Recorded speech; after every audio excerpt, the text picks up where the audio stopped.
Assalamualaikum warahmatullahi wabarakatuh. Bismillahirrahmanirrahim. Alhamdulillahirrahmanirrahim. Wahabihi nasta'in wa la'umuri dunya wa din.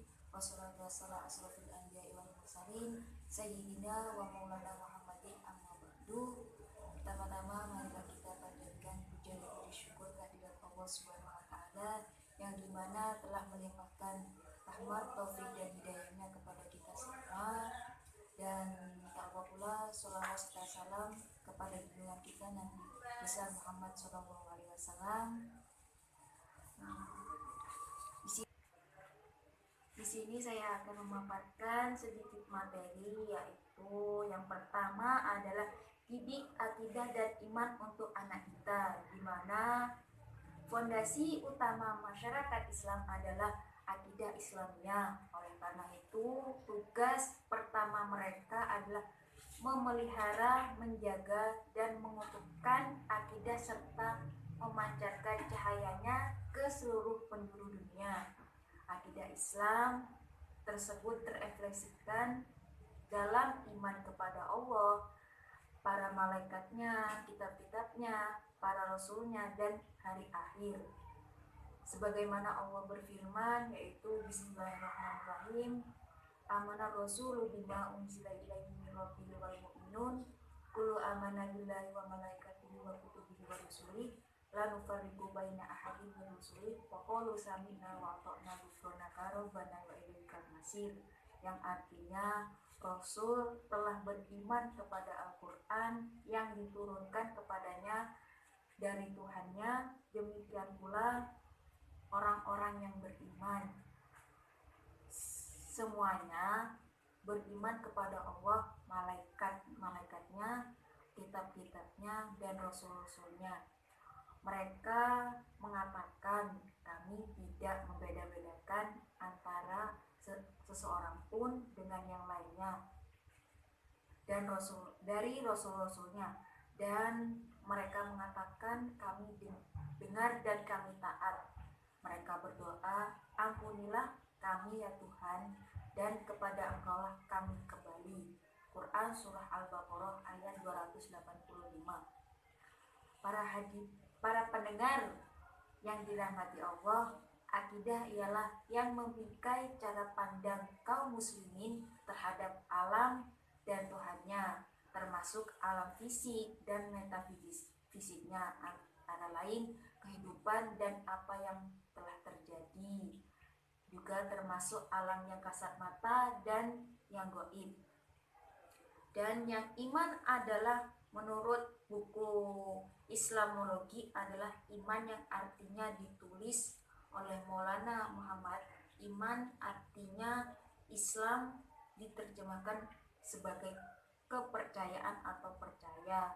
Akar katanya berasal dari kata amanah yang mengandung arti ia percaya. Dan materi yang kedua atau hal yang kedua adalah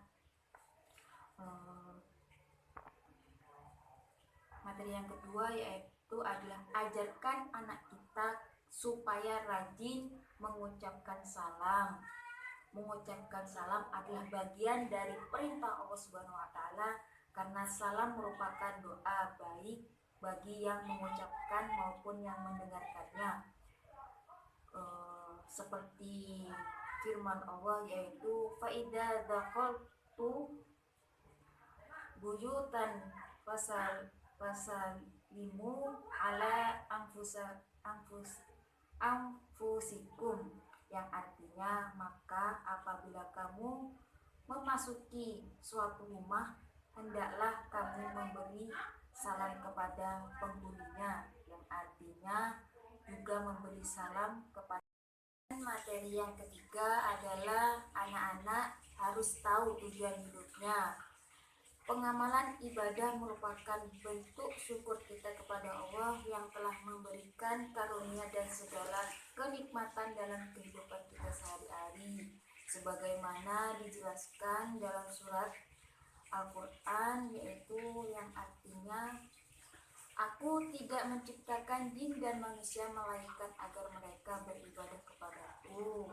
Penjelasan dari ayat itu adalah bahwa tujuan dari penciptaan jin dan manusia adalah untuk beribadah kepadanya. Beribadah dalam artian menyembah, mengabdi, menghamba, tunduk, taat, dan patuh terhadap segala apa yang diperintahkannya. Ketundukan, ketaatan, dan kepatuhan dalam kerangka ibadah tersebut harus menyeluruh dan total, baik lahir maupun batin. Sebab tujuan dari ibadah adalah untuk mencari ridha Allah Subhanahu wa taala. Para pendengar yang dirahmati Allah, secara garis besar ibadah dapat dibedakan menjadi dua, yaitu ibadah mahdah, yakni ibadah yang ditetapkan ketentuan pelaksanaannya seperti sholat, puasa, zakat, dan haji. Kedua yaitu ibadah ghair mahdah, yang artinya ibadah yang tidak ditetapkan ketentuan secara khusus dalam pelaksanaannya. Sebagai contohnya ibadah dalam menyantuni fakir miskin, berbuat baik, dan hal-hal lain yang bentuk muamalah. Ibadah merupakan bukti rasa syukur kita atau manusia kepada Allah Subhanahu wa taala yang telah menciptakan manusia dengan baik-baik, sebaik-baiknya bentuk, dan yang dengan semurni-murninya Allah Subhanahu wa taala menciptakannya. 3. Materi yang ketiga atau yang keempat saya lupa, yaitu yang selanjutnya, sibukkan anak dengan Al-Quran. Para pendengar yang dirahmati Allah, kabar gembira bagi para orang tua yang mengajari anak-anaknya membaca Al-Quran Al-Karim.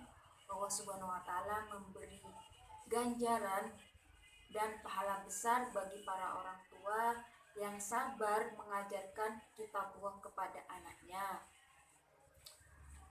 di mana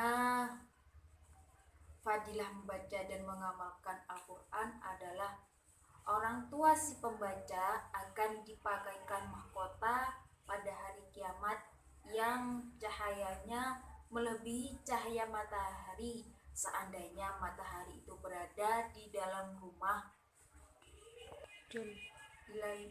di dalam rumah kita. Matahari yang jaraknya jauh saja begitu terang sinarnya, apalagi jika matahari itu berada di dalam rumah, tentu akan lebih terang dan berkilau. Demikian keberkahan dan keutamaan Al-Quran. Demikian Allah Subhanahu wa taala berkenan mencurahkan taufiknya agar kita bisa mengajarkan Al-Quran kepada anak dan kepada orang lain. Itu saja yang bisa saya sampaikan. Kurang lebihnya mohon maaf yang sebesar-besarnya. Wassalamualaikum warahmatullahi wabarakatuh.